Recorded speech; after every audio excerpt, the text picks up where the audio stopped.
প্ৰিয় ছাত্ৰ-ছাত্ৰীসকল তোমালোকক পুনৰবাৰ পল্লৱী পাঠশালালৈ স্বাগতম জনাইছোঁ। আজি আমি অনুশীলনী 1E 3 নম্বৰ প্ৰশ্নৰ পৰা সমাধান কৰিম।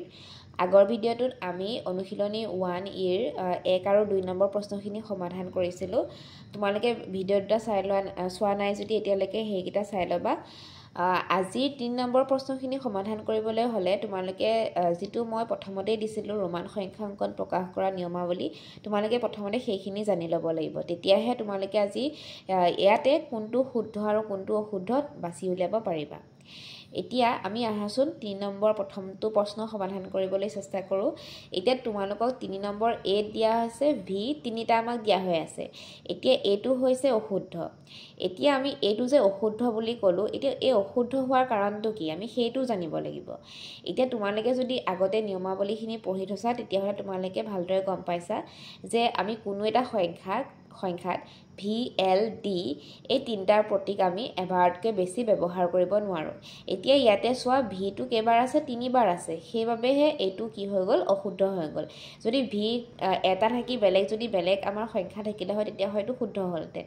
কিন্তু এতিয়া যিহেতু V আমাৰ 3টা আছে গতিকে ই হ'ব অশুদ্ধ, কাৰণ V, L, D টো আমি এটা সংখ্যাত এবাৰতকৈ বেছি ব্যৱহাৰ কৰিব নোৱাৰোঁ।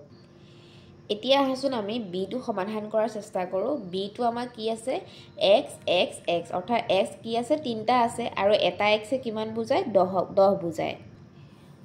এতিয়া চোৱা আমাৰ এইটো যিহেতু x 3টা আছে গতিকে এইটো শুদ্ধ হ'ব। কাৰণ কিয় শুদ্ধ হ'ব, আমি যেনেকৈ ইয়াত পাইছোঁ যে ভিটো আমাৰ এটা সংখ্যাত মানে আমি এবাৰে ব্যৱহাৰ কৰিব পাৰোঁ, কিন্তু আমি xটো দিব পাৰোঁ আমি এটা সংখ্যাত সৰ্বাধিক 3 বাৰ ব্যৱহাৰ কৰিব পাৰোঁ। গতিকে ইয়াত কিমান আছে, x x x 3 বাৰ আছে।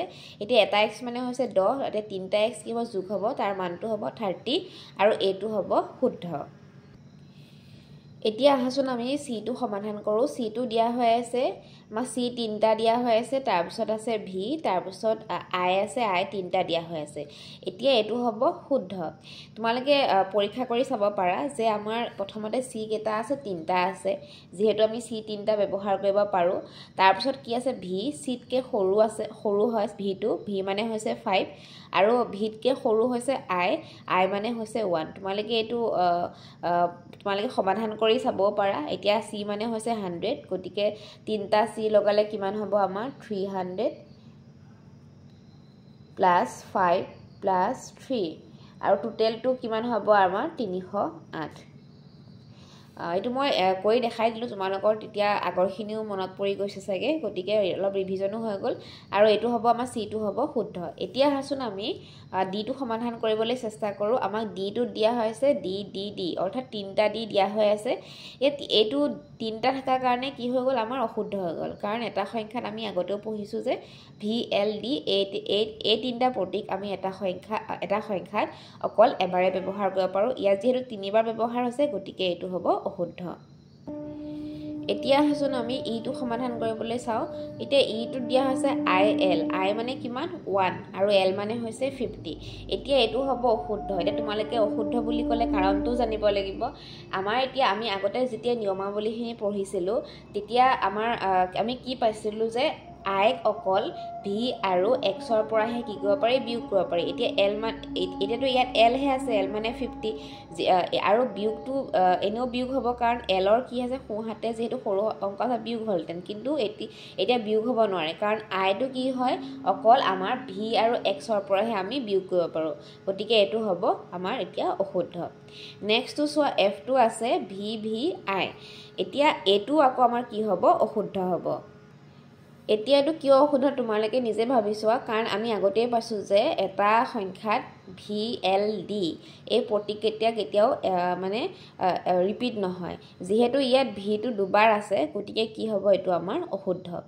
এতিয়া আমাৰ যিটো এতিয়া সমাধান কৰোঁ। এতিয়া যিটো আছে DX, এতিয়া আমি এইটো আগৰ নিচিনা একে হ'ব, যিহেতু V, L, D এই 3টা প্ৰতীক কেতিয়াও আমাৰ কি নহয়, এটা সংখ্যাত অকল এবাৰহে বহিব পাৰি, তাতকৈ বেছি বহিব নোৱাৰে। সেইবাবে আমাৰ যিহেতু ডিটো 2টা আছে, 2 বাৰ হৈছে, গতিকে আমাৰ এইটো কি হ'ব, অশুদ্ধ হ'ব। এতিয়া আমাৰ Hটো চাওঁ। Hটো দিয়া হৈ আছে CIX। এতিয়া এইটো হ'ব শুদ্ধ, কাৰণ প্ৰথমতে চোৱা C মানে হৈছে আমাৰ 100 প্লাছ কৰিলে আৰু তাৰপিছত কিমান পালোঁ আমি এতিয়া ইয়াত আছে আই ইয়াত আছে এক্স মানে হৈছে 10 আৰু আই মানে হৈছে 1 এতিয়া যিহেতু আমাৰ সৰুটো আমাৰ বাওঁফালে আছে গতিকে কি হ'ব ডাঙৰটোৰ পৰা সৰুটো বিয়োগ হ'ব এতিয়া ডাঙৰটোৰ পৰা সৰুটো বিয়োগ কৰিলে আমি কি পাম 10 - 1 ইয়াত থাকিল 100 প্লাছ 10 - 1 কৰিলে পাওঁ 9 তাৰপিছত এতিয়া আমি প্লাছ কৰিলে কিমান হ'ব 109 এইটো মই উলিয়াই দেখাই দিছোঁ আৰু আমাৰ এইচটো হ'ব শুদ্ধ ছাত্ৰ ছাত্ৰীসকল তোমালোকে আজি এইখিনিকে কৰিবা কাৰণ এইখিনি 3 নম্বৰলৈকে জনাৰ আগত তোমালোকে যিহেতু ৰোমান সংখ্যাংকন পদ্ধতিত প্ৰকাশ কৰা নিয়মখিনি সম্পৰ্কে সম্পূৰ্ণৰূপে জানি ল'ব লাগিব সেইখিনি তোমালোকে আগতে জানি লোৱা আমি নেক্সট ভিডিঅ'ত আমি ইয়াৰ পিছৰখিনি অৰ্থাৎ 4 নম্বৰৰ পৰা সমাধান কৰিবলৈ চেষ্টা কৰিম আজিলৈ ইমানতে সামৰিছোঁ